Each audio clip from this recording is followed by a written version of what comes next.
अलवर में अशोक सर्किल पर अलवर के सभी सामाजिक राजनीतिक संगठनों के पदाधिकारी एक जगह इकट्ठा हुए और उत्पीड़ित थे ये लोग, और ये सब बौद्ध थे। और बौद्ध ही क्यों उत्पीड़ित हुए, ये बौद्ध की कहानी आप लोग सब जानते हैं। ये है कैसे, ये है अशोक महाराज, जो अशोक सबसे बड़े, मतलब यहाँ देश में दो ही महान सम्राट माने जाते हैं भारत में। पहला सम्राट अशोक महान। महान का मतलब है जिस समय जो भारत था वो यही भारत नहीं था, अशोक सर्किल बोलते चारों तरफ के देश, अफगानिस्तान, म्यांमार, श्रीलंका, तो एक बृहद भारत जिसकी कल्पना आज हम बृहद भारत के रूप में करते हैं, वो एक छत्र जो है इनके यहाँ शासन चलता था। महान सम्राट अशोक, और उस जमाने में अशोक के टाइम में अपने जिला शिक्षा अधिकारी महोदय भी बता भी चुके थोड़ी देर पहले कि कलिंगा युद्ध के बाद वो कोई हिंसक आदमी नहीं थे, कभी भी हिंसक नहीं रहे वो, लेकिन जब राजा थे और कोई उनकी आजीविका स्वीकार नहीं करेगा तो ये स्वाभाविक रूप से वो आक्रमण करता था राजा, कोई भी हो। लेकिन व्यक्ति जो संघ के लिए कुछ धोखा दे, संघ को कुछ उसके लिए गलत करे, संघ के नियमों की पालना ना करे और उसके विपक्ष में कुछ करे, तो ऐसे व्यक्तियों को संघ के अंदर कभी भी सम्मिलित नहीं किया जाएगा। नेक्स्ट जो 10वां नियम है, जहाँ पर ये समण संघ के पूरे नियम हो जाते हैं, वो है कि जो 9 के 9 जो नियम लिए गए हैं भगवान बुद्ध द्वारा जो निर्मित, या जितने भी पुराने बुद्ध हुए हैं उनके द्वारा निर्मित जो विनय पिटक का जो संघ है, इसमें नियमावलियां हैं, उनके अंदर जो नियम है उनमें से छांट करके लिए गए हैं। ये बेसिक आधार नियम है और इनमें कभी भी कोई परिवर्तन नहीं होगा। तो इन्हीं नियमों की अच्छी जानकारी के साथ में मैं आप सभी से अनुरोध करूंगी कि समण संघ से जुड़िए। हम सब समण साथी हैं, संघी साथी हैं, और अपनी पहचान और अपनी ताकत को हम पहचाने। सभी को साधुवाद, जय भीम, नमो बुद्धाय। मैं कोई भाषण देने की बात नहीं कर रहा, भाषण से कभी शायद कोई परिवर्तन आए, ऐसा कुछ नहीं होगा। आप ज्योतिराव फुले का भी चित्र यहाँ लगाया हुआ है, पेरियार रामास्वामी जी भी है, डॉक्टर अंबेडकर तो है ही, और माँ की भी बात हो रही है, सम्राट अशोक की बात हो रही है। तो मेरा मतलब कहना ये है, मानना ये है कि इन्होंने जो लिख के छोड़ गए शायद उसी को पढ़ लेते तो हम अब तक जो चेंजेस ये लोग चाह रहे थे वो आ चुके होते। आप हमारी जैसे यही डिस्कशन हो रहा था कि एक नारा लगा जाति तोड़ो, तो मतलब हम किससे कह रहे हैं, ये आपस में कह रहे हैं ना। तो ये शायद हमारी समस्या है, हमारी समस्या को हम ही सॉल्व नहीं कर पा रहे। मेरी एक उदाहरण दे रहा हूँ, कन्फ्यूजन में कई जगह बात कर रहा हूँ, मैंने कहा कन्फ्यूजन में हम रहते हैं। जैसे अब मैं मेरे ऊपर ही कह रहा हूँ कि मैं अनुसूचित जाति कोई भी इस तरह का वो संगठन होगा उसका भी मेंबर हूँ। एक doctor Ambedkar memorial welfare society Jaipur में एससी की बात करती है, उसका मेंबर भी हूँ।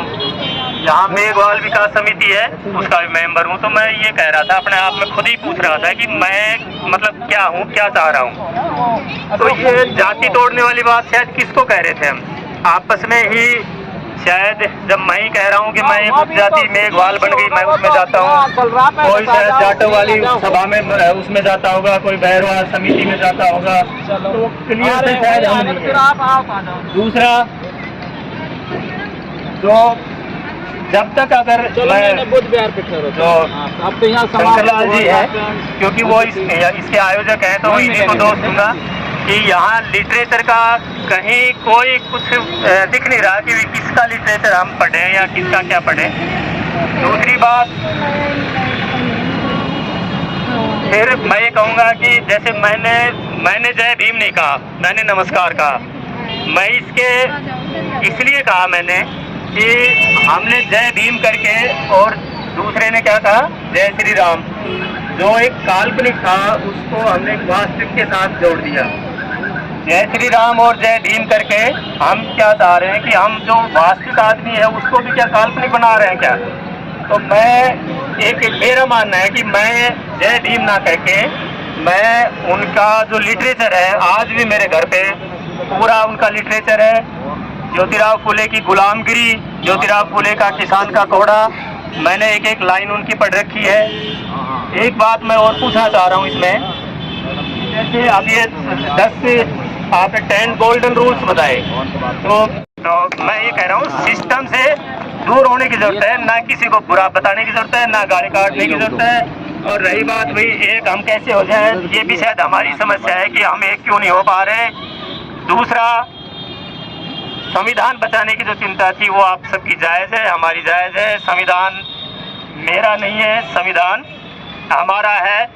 डॉक्टर अम्बेडकर ने कहीं नहीं कहा संविधान मेरा है, वहाँ शुरुआत होती है we the people of India, Bharat के लोग, हम भारत के लोग ये प्रण लेते हैं। प्रस्तावना में बड़ा साफ सुथरा लिखा हुआ है कि क्या क्या प्रस्तावनाएं हम उसमें लेते हैं। साफ दिख रहा है वहाँ की जो समस्याएं थी वो समस्याएं उस समय सोसाइटी में वो हमारे साथ समस्याएं थी, बराबरी का हक नहीं था, जो भी अधिकार नहीं थे, तो वही कह रहे कि भी हम आज इसको अंगीकृत करते हैं, लागू करते हैं और इन समस्याओं से दूर हटने की बात करेंगे।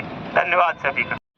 समण संघ का जो कॉन्सेप्ट था कि जो 29 लाख संगठन बनने के बाद भी आज भारत देश में 29 लाख संगठन रजिस्टर्ड है और 4 लाख एक्टिव है, और ज्यादातर जो संगठन है वो काम कर रहे हैं किसके लिए? कि संविधान बचाने के लिए, आरक्षण बचाने के लिए, हमारे हक अधिकार बचाने के लिए, जो उत्पीड़न हो रहा है उसको खत्म करने के लिए। लेकिन हुआ क्या? रात दिन अत्याचार बढ़ गए, आरक्षण एक तरह से पूरी तरह खत्म हो गया। जो हमारे संविधान में अधिकार थे, संविधान को मूल जो संविधान की भावना है उसको पूर्णतः खत्म कर दिया गया है।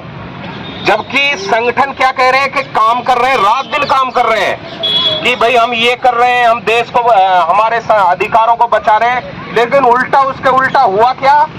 सारा संविधान ही एक तरह से खत्म हो गया। तो परिणाम हमारे कोई पूजा पूजन किया, कुछ नहीं किया। हमने एक बर्थ सर्टिफिकेट बनवाया और उस बर्थ सर्टिफिकेट को रखकर लोगों से हमने ये मान्यता ली कि भाई हमें एक बेटा हुआ है। सारा जो ये जंजाल है पुराने समय से जो चला रहा है वो सारा है मान्यता का, कि लोग जो है हमारे परिवार में कोई कुछ भी होता है तो उसको मान्यता देवे लोग। अब लोग मान्यता कैसे देवे? इसके लिए पुराने समय में क्या है, ये पाखंडवाद धीरे धीरे चल गया और हम ये गंडा डोरी और ये टीका और इन चीजों के ऊपर विश्वास करने लग गए। अब संविधान ने हमें सब तरह के जो है आचरण दिए। आपके घर में कोई नए पुत्र या पुत्री का जन्म हो रहा है तो आप नामकरण कीजिए। यदि कोई विवाह हो रहा है तो आप मैरिज सर्टिफिकेट के जरिए शादी कीजिए। कोई जरूरी नहीं कि आप फेरे करें और या मतलब भाई इतना मतलब पाखंडवाद करें।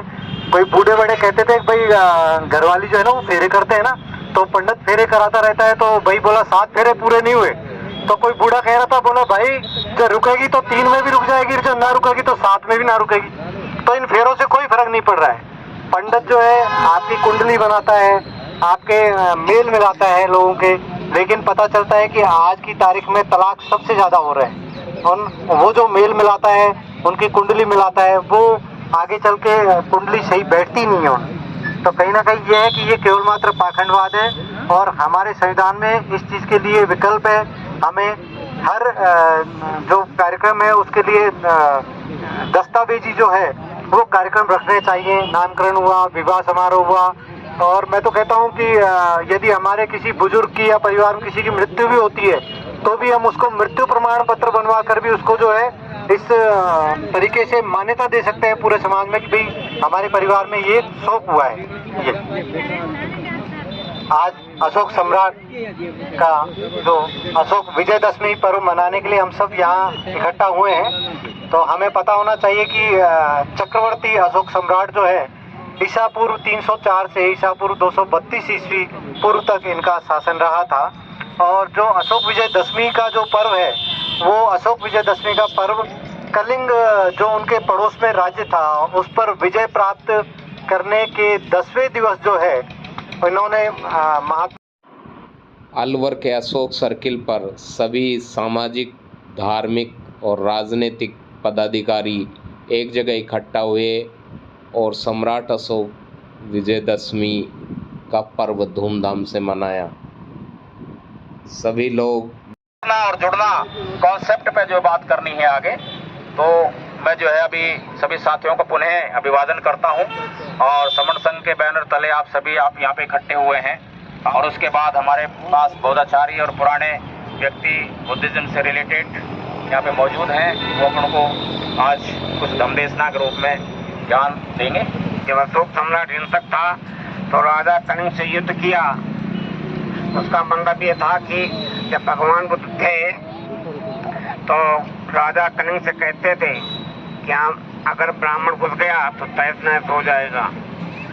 तो सब एक संगठित रहते थे। जब ये घुसे मनवाती तब तोड़ फोड़ किया, तब अशोक सम्राट का मौका मिला तो युद्ध किया। युद्ध करने के बाद में सारी जनता वहाँ की नष्ट हो गई। महिलाएं बची। जब महिलाएं बची तो महिलाएं बेचारी क्या करें, तलवार लेके राज दरबार पर अशोक की चढ़ाई कर दिया। यहाँ पर कोई मंच नहीं, कोई माला नहीं, किसी तरह का कोई साफा बंधन का कोई कार्यक्रम नहीं। सभी लोग समण हैं, सभी एक साथ हैं।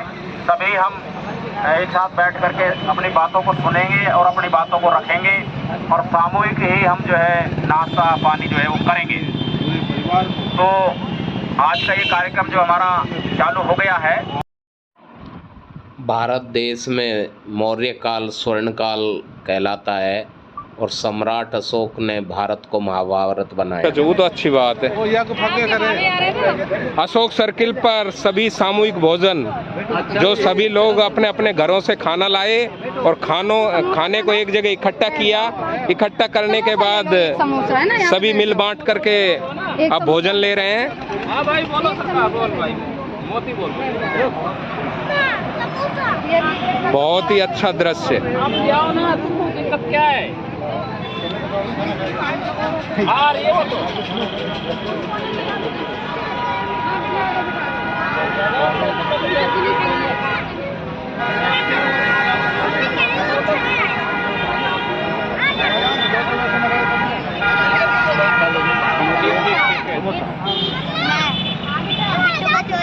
आ जाओ।